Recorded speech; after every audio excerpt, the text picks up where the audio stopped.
Bienvenidos a su programa Creciendo Juntos, Familia y Escuela. Diálogos que aportan a la celebración de la vida de nuestros niños, niñas y jóvenes y sus familias. Seguros todos de que nacimos para ser felices. Y la base de esta felicidad está en sentirse amado. Conversaciones que invitan a reflexionar sobre cómo construir ambientes escolares y familiares saludables en la infancia y en la adolescencia, que sean el nicho de una cultura de paz en una sociedad inclusiva y con esperanza. Nuestra conductora con ustedes, la maestra colombiana Ruth Estela Chacón Pinilla.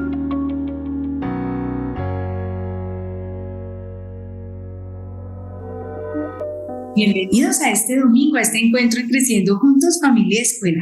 Gracias por acompañarnos, por estar con nosotros en la construcción de ambientes familiares y escolares saludables. Hoy, con nuestro pretexto de lectura, con este libro. Así fue. No, fue así. No, así. Publicado por Océano Travesía y de la autora Catherine Schaller. Y con edición en el año 2012. Y dice así: fue así, dijo el tejón. Yo construí una torre de piedra, altísima con mi amigo el oso. Luego llegó el zorro y destruyó la torre. Entonces le gruñí. El zorro me mordió y mi amigo el oso me defendió. Fue exactamente así. No, fue así, dijo el zorro. El tejón y el oso construyeron juntos una torre de piedra, pero quedó inclinada. Y como yo soy un buen constructor de torres, les quería enseñar cómo se hace. Pero de pronto la torre se derrumbó. Entonces el tejón me gruñó al oído, y eso me dolió. Y el oso me golpeó. Eso me dolió aún más. Exactamente así. No fue así, dice el oso. Yo construí una torre de piedra con mi amigo el tejón y el zorro se nos unió sin preguntar. Luego derribó la torre con su cola. Entonces el tejón se enfureció y le gruñó. El zorro lo mordió en la pata y yo defendí a mi amigo el tejón. Fue exactamente así. Todos empezaron a pelear y a gruñir porque cada uno de ellos quería tener la razón. ¡Basta, basta! Yo vi todo lo que pasaba desde aquí arriba. Fue así. El zorro quería ayudar a construir la torre, pero al agacharse para buscar piedras, derribó la torre con la cola sin querer. El tejón comenzó a gruñir.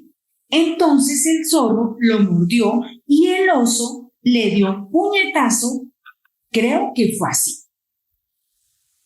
Tú no te metas. Esto no es asunto tuyo. Ellos empezaron. Tú no empezaste. No ustedes. Tú, no ustedes. Tú.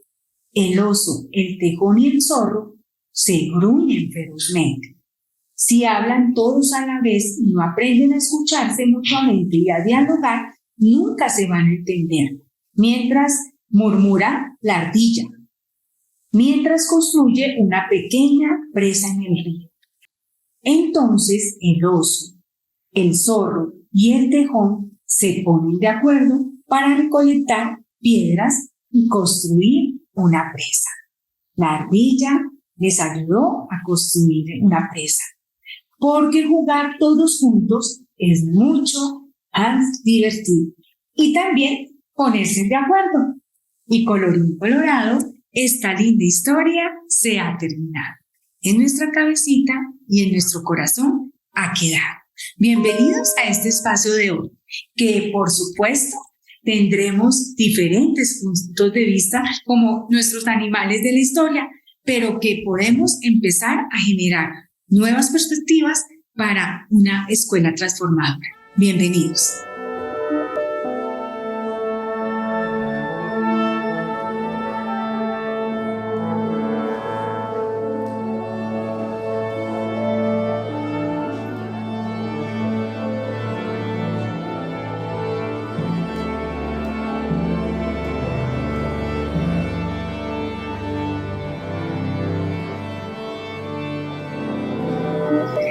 Bienvenidos a esta emisión de nuestro programa Creciendo Juntos, Familia y Escuela. Gracias por acompañarnos en este domingo para seguir construyendo ambientes familiares y escolares saludables. Hoy, en compañía de la candidata a doctora en educación, Stephanie Parra Ordóñez de Valdés. Stephanie va a ilustrarnos acerca de un tema muy interesante en sus recientes investigaciones sobre los jóvenes, la sexualidad y los medios digitales. Ella es magíster en estudios culturales, docente de la Secretaría de Educación Distrital de Bogotá, docente de la maestría en educación inclusiva e intercultural de la Universidad del Bosque e investigadora en temas de género y sexualidades. Stephanie, gracias por aceptar la invitación a Creciendo Juntos, Familia y Escuela. Muchísimas gracias, Ruth, por la invitación. Yo muy contenta de estar en este maravilloso espacio. Espero aportar algunas ideas a este gran camino. Bueno, con mucha seguridad sí, Stephanie, porque, pues bueno, tu trayectoria en todos estos temas de género y sexualidad y sexualidades va a dejarnos un mensaje bien interesante. Yo quisiera empezar contigo, Stephanie, hablando de por qué y para qué la educación sexual en la escuela. Bueno, y quiero centrarme en algo porque creo que es un tema que podrían decir, no, pues es que la educación sexual hace mucho tiempo está en la escuela, pero digamos que yo siento que tu línea va a esa mirada que trasciende a la preocupación por la prevención del embarazo adolescente y las enfermedades de transmisión sexual. Entonces quisiera que nos explicaras por qué y para qué.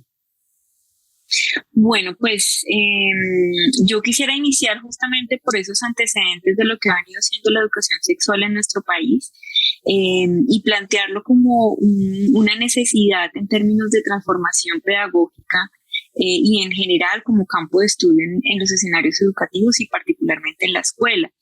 Si bien sabemos que desde la Constitución del 91 y con la implementación de los derechos sexuales y reproductivos se abre un camino amplio a empezar a trabajar la educación sexual en las escuelas. Digamos que los primeros lineamientos que se dan en materia de educación sexual se dan muy orientados desde el sector salud. Entonces vemos que la Organización Mundial para la Salud es la que nos plantea y nos dice cómo y qué temas abordar en las líneas de educación sexual, y por supuesto que estos estuvieron orientados en un primer momento a estas prevenciones muy ligadas al control de la natalidad, pero también a todo este tema de las enfermedades de transmisión sexual. También acordémonos que esto también es consecuencia de un auge o de una crisis de salud vinculada con el VIH, SIDA. Así que digamos que la manera en que entra este tema en las escuelas viene por vía de estos lineamientos. Entonces, digamos que esto ha venido transformándose. Y la apuesta a la que yo me he planteado es poder hacer de la educación sexual un campo de estudio que se piense mucho más allá de la salud y que nos invite como campo educativo a reflexionar y ponerlo como un campo de estudio, ¿no? Digamos que esta área siempre ha estado ligada a los departamentos o a la orientación escolar. Digamos que no ha habido como una persona, un rol de un profesional o de una profesional que encarne, digamos que se cargue de las preocupaciones alrededor de la sexualidad. Y creo que esto es fundamental porque, entre otras cosas, o más bien porque a la escuela no solamente van cerebros pensantes, sino que van cuerpos. Y esos cuerpos de estudiantes son cuerpos sexuados, ¿no? Y esto pareciera que a la escuela se le ha olvidado, se nos ha olvidado como comunidad educativa. Entonces es muy importante empezar a entender también la educación la educación sexual no solamente como la transmisión de unos contenidos para la prevención, sino el ejercicio reflexivo, ¿no? Yo acá le apuesto por una educación sexual que siga también estos preceptos de las pedagogías críticas, de las pedagogías feministas, en donde lo que nos ocupa no es el transmitir una lista de saberes, una lista de contenidos, sino el permitirnos que los niños, las niñas jóvenes puedan reflexionar sobre su sexualidad, ¿no? Y esto pues va transformándose históricamente, ¿no? También este es otro elemento que es fundamental tener en cuenta, ¿no? La sexualidad no es algo estático, ¿no? Sino que vamos subjetivando nuestra sexualidad dependiendo de un momento histórico, de un momento particular y un momento cultural, también de unas relaciones culturales muy ligadas también a nuestro territorio, ¿no? Entonces creo que ahí hay una cantidad de elementos que nos permiten complejizar un poco más este concepto de la sexualidad abordarlo como campo de estudio y como campo de posibilidad también en términos de transformación social. Y uno de esos campos de estudio, profe Stephanie, usted tiene una trayectoria allí en todo esto del cuerpo, de la corporeidad. Y entonces, sin lugar a dudas, estos temas son trascendentales. Conociendo esta experticia en tus recientes investigaciones sobre los escenarios virtuales, los medios digitales y la subjetividad del cuerpo, ¿qué nos puedes contar sobre cómo viven los y las jóvenes sus cuerpos en los escenarios virtuales? Eso que vimos en la pandemia, porque digamos que la pandemia nos lleva a eso, ¿no? A ese cuerpo desde otra arista, ese cuerpo desde otro lugar, y cómo se ve ese cuerpo en la escuela. Tú ya dijiste algo y es, a veces se nos olvida el cuerpo ahí que está presente, pero en la virtualidad, ¿cómo pasó eso? Pues fíjate que yo creo que ahí es parte, digamos, que mi trabajo justamente en la investigación doctoral tiene que ver con el poder replantearnos cómo, a diferencia de nuestras generaciones, probablemente cuando no teníamos el acceso al Internet y cuando el auge de las pantallas pues no era como el que vivimos ahora, mediado por las redes sociales y otras herramientas que proporciona el Internet. Ha habido unas transformaciones entre la manera en que concebimos nuestros cuerpos y en la manera principalmente que los jóvenes, las jóvenes y los jóvenes viven desde esa virtualidad, ¿no? Hay un concepto que es muy interesante y es el pensar en las personas que son nativas digitales, ¿no? Y quienes hemos estado migrando a esta virtualidad, pero que todavía no nos vinculamos de manera tan cercana, ¿no? Una realidad que yo empiezo a ver dentro del escenario de clases, ver cómo lo que antes era un espejo se convierte en una pantalla, por ejemplo, para las chicas, ¿no? Entonces, este ejercicio del estar tomándose fotos, del estar teniendo una presencia corporal mediada por la imagen, empieza a ser fundamental para sus relaciones, tanto amistosas como erótico-afectivas, ¿no? Eso por un lado. Y por otro lado también este acceso a la información, ¿no? Digamos que si lo pensamos en nuestra propia experiencia, el acceder a la pornografía, el acceder a información que nos diera pistas sobre la sexualidad, pues era una dificultad porque no había las suficientes fuentes de información.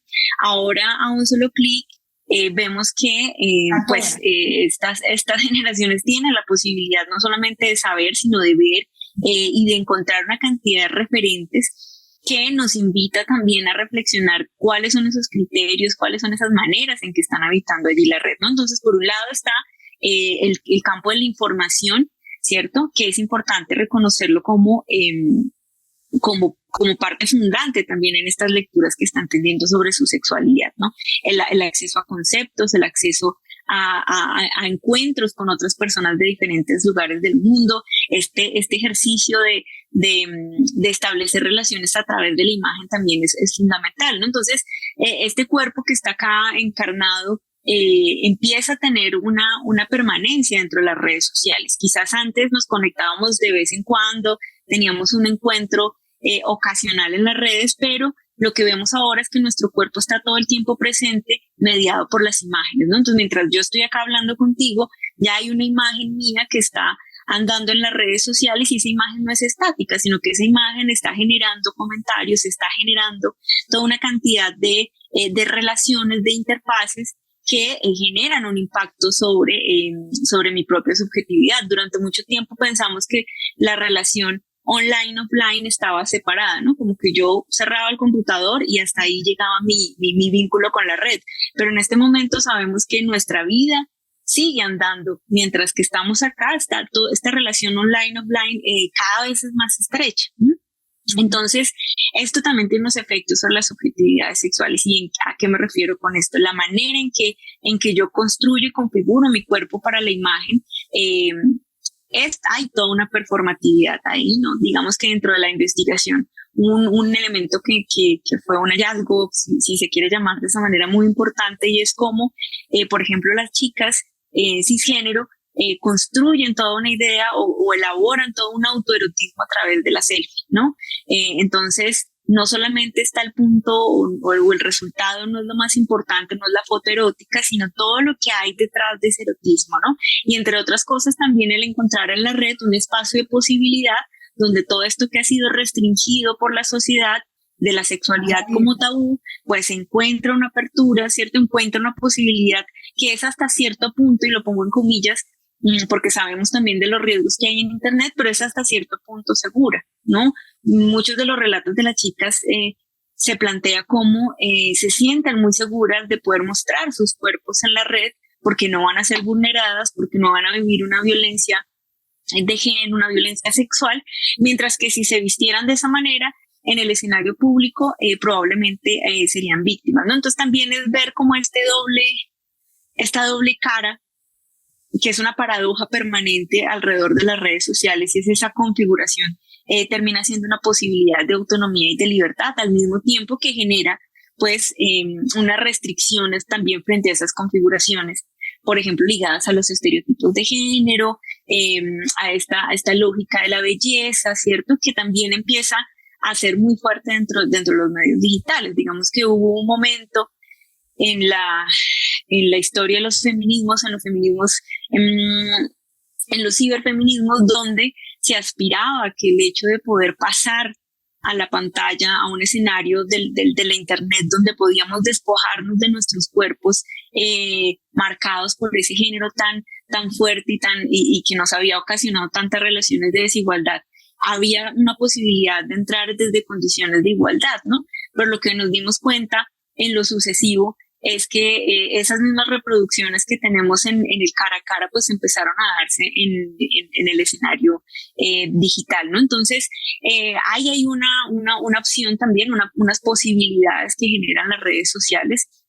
Si bien esta idea del cyborg muy heredero, o más bien parte del concepto que nos plantea Donna Haraway, no logra como tener ese alcance de poder despojarnos de todas esas marcas de género que llegan a ser en muchas ocasiones nocivas y generar prácticas de discriminación y desigualdad, pues lo que sí vemos es que estas reproducciones pues tienen un doble impacto, insisto, como por una parte como una posibilidad de autonomía, pero por otra parte marcando y remarcando cada vez más estos estereotipos que siguen estando para hombres y para mujeres. Stephanie, tú dices una posibilidad de autonomía y de libertad. Yo quisiera que enunciaras allí cómo aparece desde esos jóvenes su relación con su cuerpo, la experiencia afectiva, en ese marco de la libertad, de la autonomía. ¿Cómo aparece la experiencia afectiva para ellos allí? Pues yo creo que hay varios elementos, ¿no? Justo estaba pensando que en este ejercicio de la autonomía y de la libertad hay un espectro que se abre también a poder vivir las sexualidades desde la no heteronormatividad, por ejemplo, desde el poder vivir orientaciones sexuales diversas con mucha más libertad, ¿cierto? El poder encontrarse con pares, el poder encontrarse con otras y otros, sin esa presión social que en la mayoría de casos y particularmente en los contextos escolares sigue siendo muy fuerte, y el poder también encontrar estas otras opciones de identidades de género, ¿no? Entonces, el poder hacer estos tránsitos, el poder salir de este binario de lo femenino y de lo masculino que sigue siendo tan marcado, pues ahí digamos que encuentra unas posibilidades, y en ese sentido las relaciones erótico-afectivas empiezan a establecerse, digamos que con otros rituales, ¿cierto? Que no necesariamente los habíamos advertido antes, y tienen que ver, por ejemplo, con, insisto, este lugar tan trascendental de la imagen, ¿no?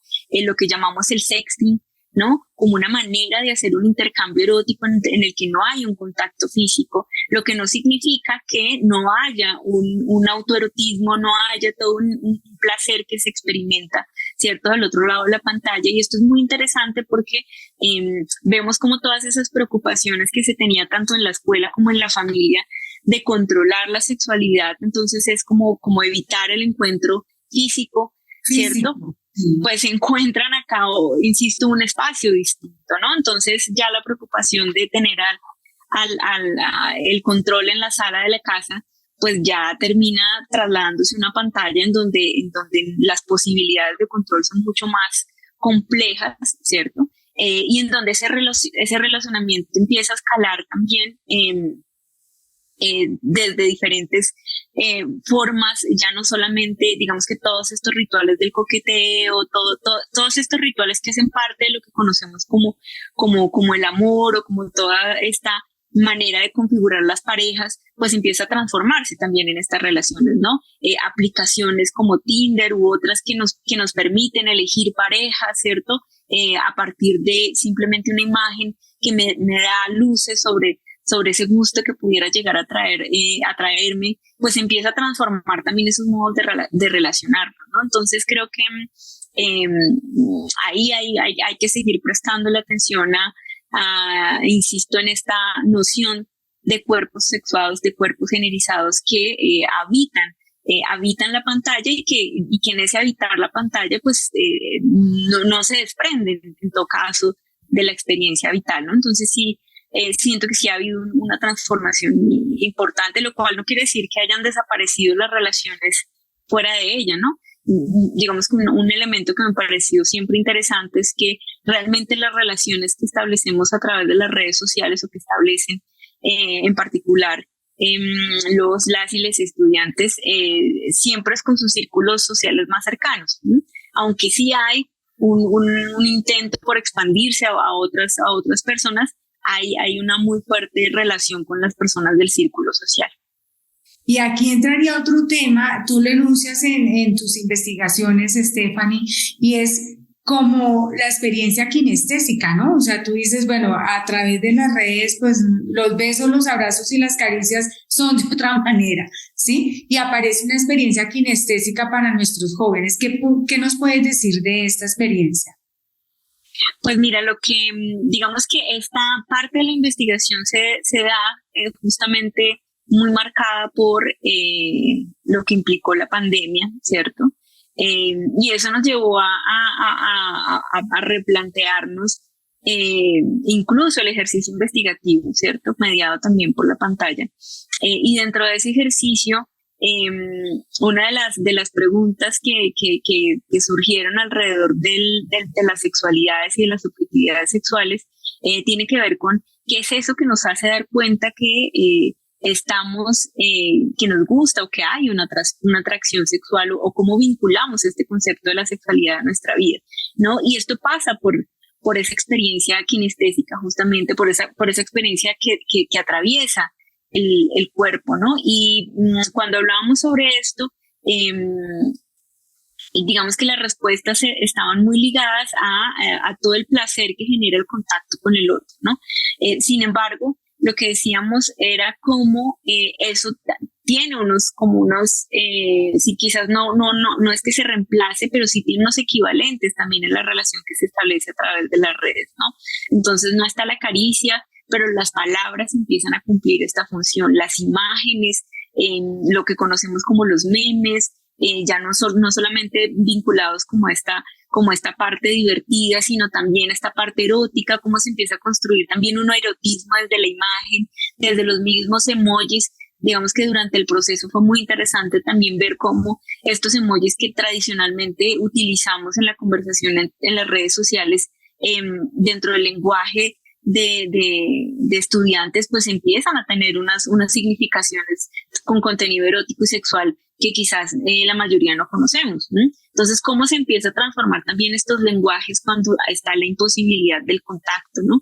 Y cómo esto empieza pues a plantearnos también otra manera de leer este concepto del erotismo y del placer, ¿no? Para muchas estudiantes, por ejemplo, la posibilidad de generar su autoexploración, de generar su autoerotismo, emerge justamente a través de las pantallas, ¿no? Entonces es como el poder mirarse, el poder encontrar estos movimientos, estas poses, que le van proporcionando también un placer físico, en donde encontramos que si bien no está ese contacto con el otro, ese contacto se reelabora a través de otros significados que están más allá del contacto. Bien, a mí me queda una inquietud frente a este asunto de las selfies. Tú decías como una posibilidad de mostrarse tranquilamente, pero a mí la inquietud ¿cuál es, Estefi? Es que uno en las selfies ve cantidad de filtros. Entonces, pues vamos escogiendo a ver con cuál me veo mejor, con cuál me veo más agraciada. Tú mencionabas algo en el artículo reciente sobre el acné, por ejemplo, ¿cierto? Entonces, no me deje ver el acné, ¿cierto? Que es una etapa de nuestros jóvenes, pero que se quiere ocultar. Pero decías, bueno, también hay una libertad allí. ¿Cómo fue eso? Sí, pues yo creo que ahí está también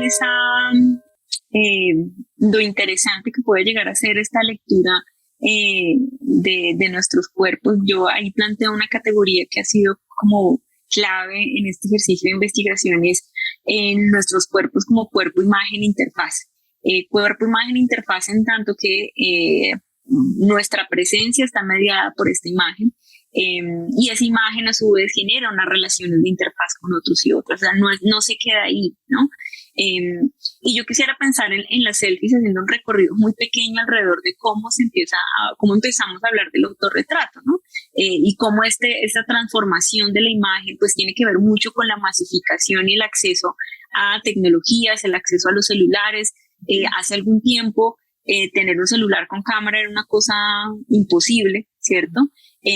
Pero vemos que la selfie empieza a tener sentido solo cuando la selfie puede ser compartida, ¿no? Entonces ahí hay una relación, en esta relación de interfaz que es muy importante y que tiene que ver mucho con lo que tú planteas, ¿no? Y es la presencia de los cuerpos en las redes son presencias positivadas, diría Han, ¿no? Este filósofo surcoreano, Byung-Chul Han, nos dice, estamos en una época en donde se positiva toda la imagen, donde no hay cabida para la imperfección, no hay cabida para lo negativo, ¿no? Como que necesitamos una imagen que no solamente está filtrada, que está suavizada, que logra entrar dentro de esos parámetros de lo bello, pero eso bello que es transparente, ¿cierto?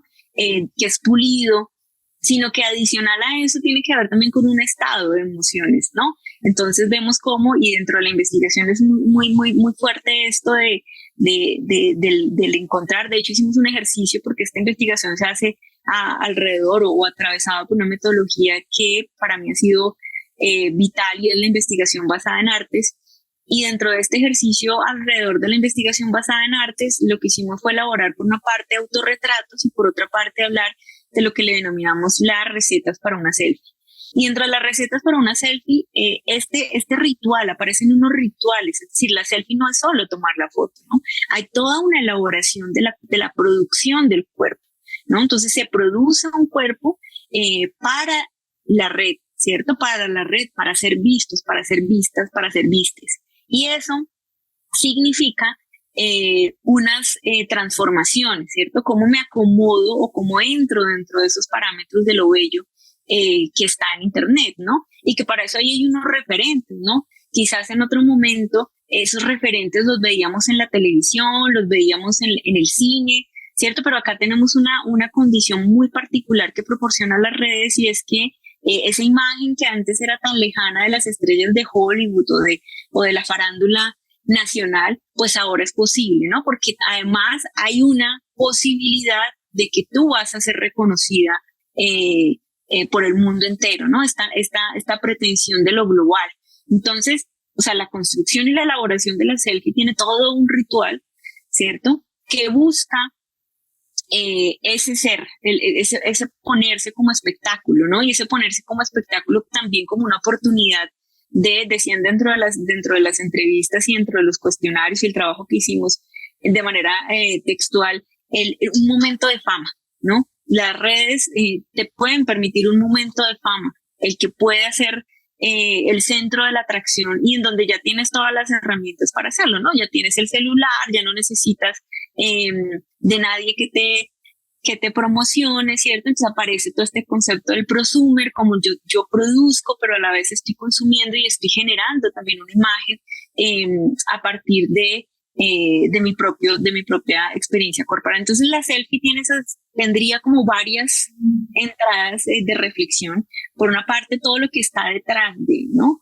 Porque también para producir la selfie yo no solamente me tomo la foto, sino que también busco otros referentes. Entonces entro a otras redes sociales para mirar cómo tomarme esa foto, ¿no? Entonces entro a YouTube, entro a Pinterest, entro a TikTok, donde encuentro los referentes y me dicen cómo puedo producirme, ¿no? Cómo me tengo que maquillar, qué es lo que tengo que hacer para poder pasar a ese segundo nivel que es la producción de la selfie. Entonces ahí todos estos rituales nos van dando cuenta de unos modos particulares de producir, ¿no? De unos modos particulares de producirnos que vale la pena seguir ampliando acá el ejercicio investigativo, pero que en últimas nos llevan a pensar que es necesario que la experiencia vital que se tiene a través de las redes, a través en general de esta relación con la pantalla, es tan importante como la que está fuera de línea, ¿no? Que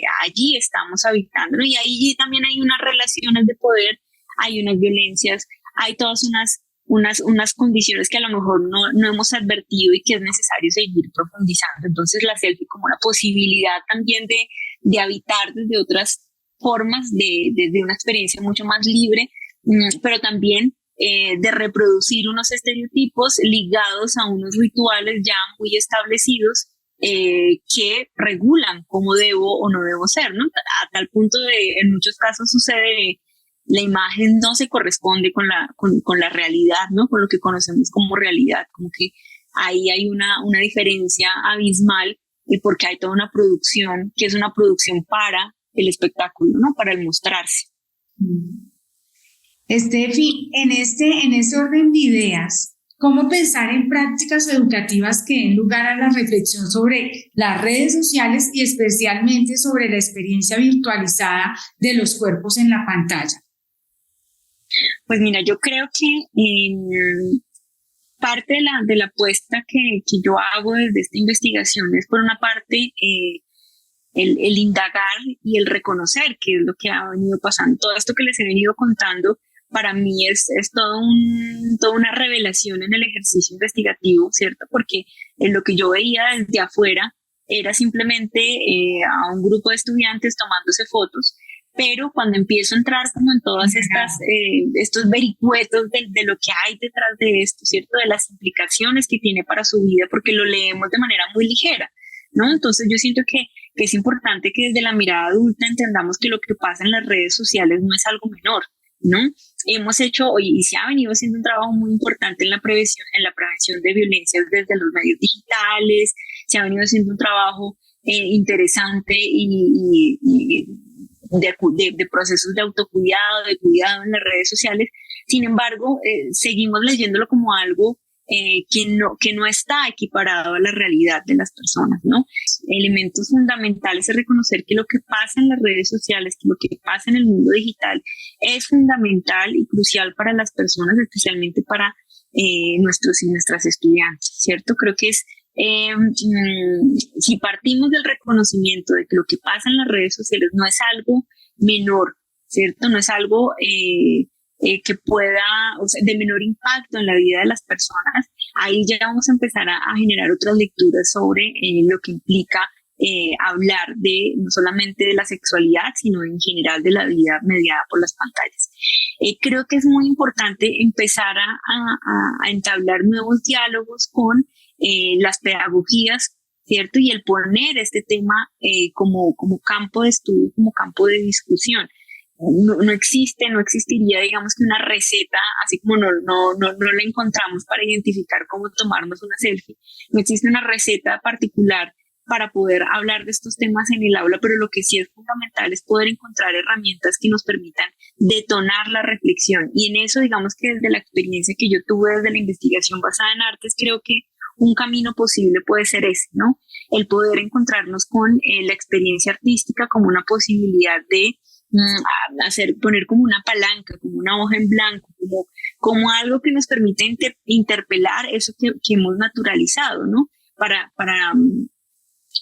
quienes hacen parte de la escuela y en general para las personas en la cotidianidad, el estar conectadas al Internet es un asunto que ya dejó de ser reflexivo, es decir, ya no reflexionamos sobre lo que pasa ahí, va a tal velocidad que estamos andando y respondiendo y respondiendo y respondiendo y generando, es increíble la cantidad de imágenes que se producen al día, ¿no? Y cuando cuando hice el ejercicio de análisis dentro de los perfiles de Facebook, lo que me encontré es que la cantidad de fotos, la cantidad de material que se produce y que se cuelga todo el tiempo hace que el poder detenernos y el poder reflexionar sobre eso que está ahí ya sea profundamente pedagógico, es decir, el poder retomar eso que está pasando en las redes, el poder retomar todo lo que estamos produciendo y consumiendo al mismo tiempo, ¿no? ¿Qué estamos consumiendo en las redes? ¿Cuáles son esos cuerpos que están que estamos reproduciendo a partir de estos estereotipos, o cuáles son esos discursos que estamos consumiendo y qué tan reflexivos y reflexivas somos o reflexivas somos en relación con esto, ¿no? Creo que el punto acá de partida tiene que estar en la pregunta y tiene que buscar herramientas, ¿cierto?, que detonen la reflexión. En mi caso, digamos que la experiencia artística siempre va a ser un camino fundamental, ¿cierto? Te contaba que uno de los ejercicios que hicimos fue un ejercicio de autorretrato. Y en ese ejercicio de autorretrato tratamos de equiparar este concepto del autorretrato como selfie y del autorretrato de quienes históricamente han utilizado el espejo para pintarse a sí mismos, a sí mismas. Y cómo en ese ejercicio del autorretrato empezamos a reflexionar a propósito de quiénes somos y cómo construimos esos cuerpos, ¿no? Entonces creo que, insisto, la estrategia pedagógica no se puede centrar simplemente en la definición de conceptos, que por supuesto son necesarios, pero no son suficientes, sino a cómo hacemos que lo que pasa en Internet empiece a ser reflexivo, cómo hacemos para parar la velocidad en la que vivimos y que en la que incluso docentes estamos allí también en esa misma lógica, ¿no? Entonces, ¿cómo le ponemos un freno? Y eso ya es profundamente pedagógico, ponerle un freno y hacer que tengamos la posibilidad de pensar. Pues Estefi, creo que tú nos has dado la posibilidad de ver la importancia de pensar en una pedagogía que reconozca los cuerpos como categoría viva y constitutiva en el campo educativo. ¿Qué mensaje le dejas hoy a las escuelas para que esa categoría de cuerpos entre en ese campo educativo, entre en la reflexión real de reconocer esa corporeidad de estudiantes y al lado de los estudiantes, la de nosotros mismos como maestros? Sí, yo creo que, bueno, tenemos una deuda histórica en relación con ese reconocimiento del cuerpo, y esto tiene que ver también con unos privilegios que le hemos otorgado en la escuela y en la academia a los saberes ligados exclusivamente a la racionalidad, ¿no? Y creo que esto también es una invitación a poder encontrarnos desde otras sensibilidades. Por eso quizás no con tanta amplitud lo pude hacer hoy, pero el poder encontrarse con el cuerpo no significa solamente hablar sobre el cuerpo, significa encarnar esos cuerpos. Cómo encarnamos esos cuerpos implica movimiento, implica salir de la silla del aula de clase, implica el reconocer que sus cuerpos tienen unas características y tienen unos deseos. Yo creo que justamente cuando hablamos de sexualidad, eso es lo que más nos cuesta en la escuela. Entender que la sexualidad no se paraliza, ¿no? Que no hay un grado 11 para la sexualidad, sino que los cuerpos y los seres que encarnamos, esos cuerpos, vivimos ese deseo de maneras distintas a lo largo de la vida. Y aún estando en la escuela, pues eso no desaparece, es decir, no se queda el deseo en la casa y vamos a la escuela, nos ponemos el uniforme y hasta ahí llegó, ¿no? Y como todo, incluso ese ejercicio de ponernos el uniforme está sobre esa noción de corporalidad, y esa noción de corporalidad que ha estado muy ligada, y yo creo que hay una invitación también importante porque está muy ligada a esta única concepción binaria del género, ¿no? Entonces, hay muchas variables sobre las que todavía tenemos una tarea grande, pero también hay una invitación fundamental a salir de los miedos en relación con la sexualidad como categoría de análisis, como posibilidad de comprendernos como sujetos, ¿no? Porque todavía tenemos mucho miedo a hablar de estos temas de manera abierta y es una tarea que es fundamental hacer con la familia y tratando también de desmontar esa simplificación que le hemos dado a la sexualidad ligada solamente a la reproducción, ¿cierto? Y en donde la educación sexual se resuelve hablando de prevención de embarazo adolescente y de cómo evitar tener relaciones sexuales inseguras, del condón, de cómo usar anticonceptivos, etcétera, porque es una mirada reduccionista, es decir, lo que también parte de mi trayectoria me ha mostrado es que las chicas que quedan en embarazo no necesariamente lo hacen porque no sepan utilizar medios de planificación, ni los chicos tienen una relación y quedan o hacen parte de esa reproducción porque no lo sepan, sino porque ese es su proyecto de vida. ¿Qué hace que una estudiante, una jovencita, su proyecto de vida sea tener un hijo a los 15 años? Esa es la pregunta que nos tiene que invadir, ¿no? ¿Por qué tener hijos a tan temprana edad? ¿O por qué esa decisión yo la debo interrumpir o no? También cómo construimos esa lógica del control de los cuerpos, ¿no?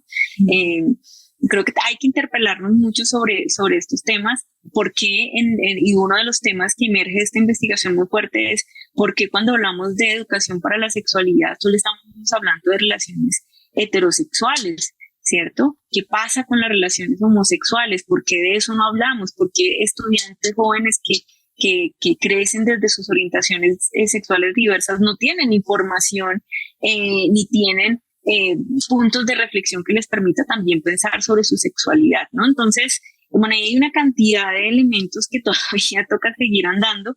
La invitación es a tener una posición de apertura, ¿cierto? Y también tener una posición que nos permita garantizar la vida digna de quienes hacen parte de la escuela.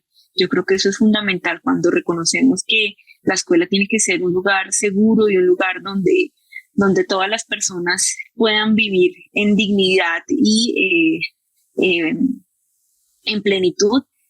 Pues yo creo que ahí ya la cosa cambia y eso no hay manera de vivirlo sino desde estos cuerpecitos que tenemos. Y por supuesto, ¿Y esta qué somos? conversación contigo, de ese cuerpo que tenemos y que somos, nos insta a seguir transformando la escuela, indudablemente. Un mensaje a nuestros jóvenes y a nuestras familias que hoy nos escuchan, Estefi. Pues yo creo que un mensaje a la juventud tiene que ser la fortaleza en seguir permitiéndonos reconocer otros mundos posibles, ¿no? Yo creo que yo en lo particular he aprendido muchísimo y he aprendido muchísimo a ese poder leer unas transformaciones que para mí eran impensables, ¿cierto? Entonces, y también un ejercicio de paciencia y de poder entablar el diálogo, ¿no? Yo siento que nos hace falta mucho ese diálogo intergeneracional, ese diálogo que nos permita, más allá de controlar desde esta mirada adultocéntrica, poder reconocer a ese otro, ¿no? Entonces ahí la invitación es a también generar esas seducciones que nos permitan tener unos diálogos mucho más constructivos y avanzar de manera colectiva en unas relaciones mucho más tranquilas, mucho más sanas y mucho más informadas y constitutivas de este cambio en relación con las sexualidades. A las familias también creo que hay una necesidad de comunicarnos, de entender estas transformaciones. Creo que crecimos en una lógica de lo estable, en una lógica de lo seguro, y lo que nos están mostrando las nuevas generaciones es que todo esto va cambiando, que va cambiando en unas velocidades impresionantes. Entonces sí, creo que es una invitación también a escuchar, ¿cierto? Una invitación a no juzgar y a escuchar, porque es muy triste que la información y el acercamiento sea mucho más tranquilo en una red social que con la familia o que con los profesores, con las profesoras o, bueno, quien hace parte de estos escenarios educativos, ¿no? Entonces, tenemos que hacer que esto sea nuestro insumo, nuestra herramienta para seguir trabajando, para seguir construyendo de manera colectiva Así que la invitación es a seguir en esta actitud de apertura y en esta actitud de transformación.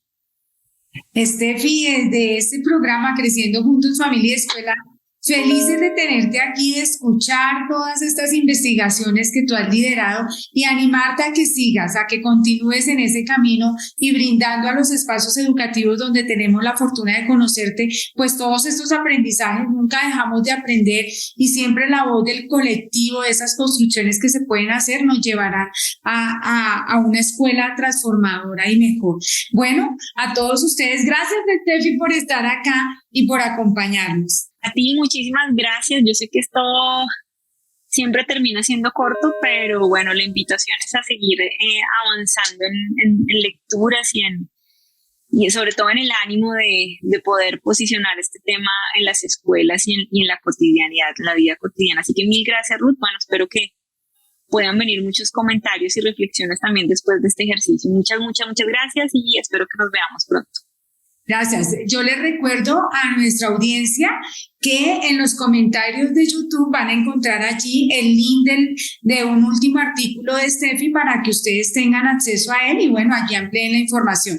También les recuerdo que desde el año pasado estamos llevando la campaña de solidaridad con Samuel David para lograr su tratamiento aquí en Colombia, pero ya también unimos otra campaña y es la de Juan David. Juan David necesita ir a Tailandia a mejorar su síndrome de Morsier y necesita una cirugía con células madre. Entonces, pues bueno, estamos uniéndonos aquí, van a encontrar el flyer correspondiente a Samuel David y a Juan David para que los acompañemos y contemos con su solidaridad aquí desde Creciendo Juntos, Familia y Escuela. Gracias a todos y hasta una próxima emisión. Gracias. Mi nombre es Lida Marcela Alvarado Izquierdo, mamá de Samuel David Vega Alvarado. En el momento de nacer, mi niño sufrió una hipoxia perinatal, o sea, le faltó oxígeno al nacer, que le afectó toda su parte motriz y padece de parálisis cerebral disinética. Actualmente ya tiene 13 años, es un niño alegre, inteligente, cariñoso, está escolarizado y si Dios quiere el otro año pasa a bachillerato.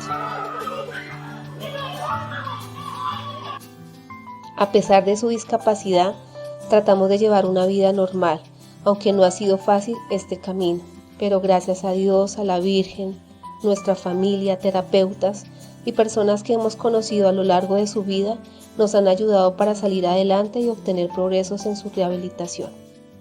En Colombia, Bogotá, donde vivimos actualmente, tuvo una valoración por parte del Dr. Carlos Canencio de Biomedical Group, Medicina Integrativa, basada en medicina cuántica, que nos dieron grandes esperanzas para que mi hijo camine, coma solo, mejore su habla, en fin, que pueda valerse por sí mismo. Dicho tratamiento dura 1 año o más dependiendo del progreso del niño y este tiene un costo aproximadamente de $400 en pesos colombianos 1.500.000, que en este momento para nosotros no es posible pagar, ya que si se empieza no se puede suspender y para ver los resultados debe finalizarlo. A las personas o fundaciones que nos quieren apoyar, ya que como padres hacemos todo por nuestros hijos y queremos que Samuel sea más feliz y pueda cumplir sus sueños de caminar solo y llegar a ser un gran guitarrista.